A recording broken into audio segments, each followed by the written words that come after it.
خداوند کی حمد کرو، خداوند کے حضور نیا گیت گاؤ اور مقدسوں کے مجمع میں اس کی مدح سرائی کرو۔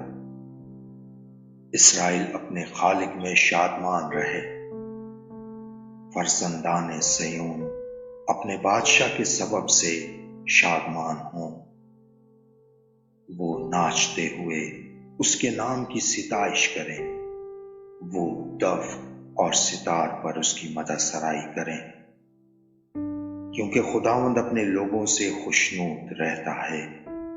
وہ حلیموں کو نجات سے زینت بخشے گا۔